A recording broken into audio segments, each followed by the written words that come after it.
¿Cómo están, gente? Bienvenidos a Trotavan. Mi nombre es Sofía, viajo en van por Estados Unidos y en este video les voy a contar mi historia de cómo fue que empecé a vivir en una van, cómo la compré a mis 30-ish años. Al comienzo del 2020 dejé mi trabajo de bartender en Virginia para mudarme para Miami. Tengo amigos allá, quería mudarme, quería un Nuevos Aires después del divorcio. ¿Y qué pasó? Entró la pandemia. Muy bien, qué bueno. Se me arruinaron todos los planes. Estaba intentando vender mi condo, pero con el tema de la pandemia todo se retrasó. No salía nada, no salía ninguna venta, las cosas no se vendían, la gente no quería comprar casas y tuve que bajar el precio de mi condominio para poder venderlo. Así todo demoró 3 meses en poder venderse. En ese interín me quedé clavada en Virginia, sin hogar, en la casa de mi hermano, viendo a ver qué iba a hacer yo de mi vida.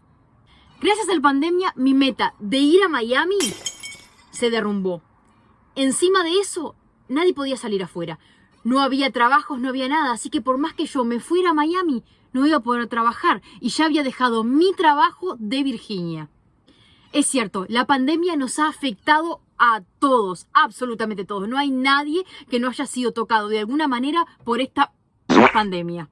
Pasé meses en la casa de mi hermano, disfrutando de mis sobrinos, disfrutando de mi familia, pero también preguntándome, ¿qué voy a hacer de mi vida? ¿Cómo voy a solucionar este tema y cuándo se va a terminar esta pandemia? Así que la bohemia que hay en mí se puso a buscar y a pensar, ¿qué voy a hacer? Que encontré la idea de vivir en una van o en un bus escolar o inclusive en un barco. Estaba buscando un lugar, ser aventurera, porque no había qué hacer. No había qué hacer, estaba paspada, por decirlo de alguna manera, ¿no? La idea de vivir en una van me resonó, me explotó la cabeza de ideas y dije, ¿por qué no? En el pasado la idea de vivir en tu vehículo era de vagabundos.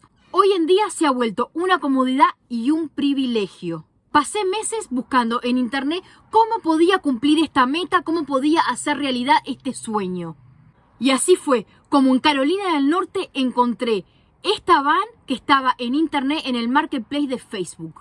Para ese entonces mi condominio ya estaba en proceso de venta y pude sacar el dinero necesario para comenzar la compra de esta van. Me alquilé un auto desde la casa de mi hermano en Virginia y manejé hasta Carolina del Norte a buscar la van, que ahí me encontré con los vendedores. Mejor ni hablar. Entonces manejé la van de Carolina del Norte, todo para la casa de mi hermano. Cuando llegué a la casa de mi hermano, llegué llorando. Primero, nunca había manejado un vehículo tan grande, siempre eran autitos chiquitos. Segundo, la miro a la madre de mi cuñada llorando y le digo, no sé qué hice. Le digo, Ana, no sé qué hice. Todo se me pasaba por la cabeza. Sofía, gastaste el único dinero que tenés en una van, en un sueño. Vas a salir a manejar por todo Estados Unidos, por lugares que no conoces. ¿Qué vas a hacer? ¿Cómo lo vas a hacer? ¿Cómo vas a sobrevivir? Pero bueno, ya la había comprado, así que ahora no quedaba de otra que seguir.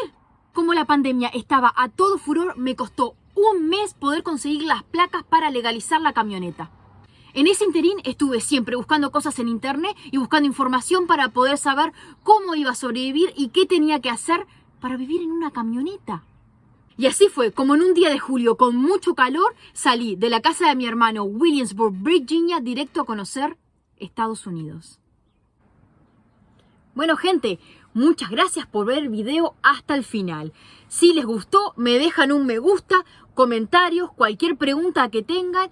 Por supuesto, no se olviden de suscribirse al canal. Y si les gustó este video, les gusta la vida en una camioneta, cómo se vive, por favor, hagan clic en este video que les voy a enseñar cuáles son mis cosas favoritas.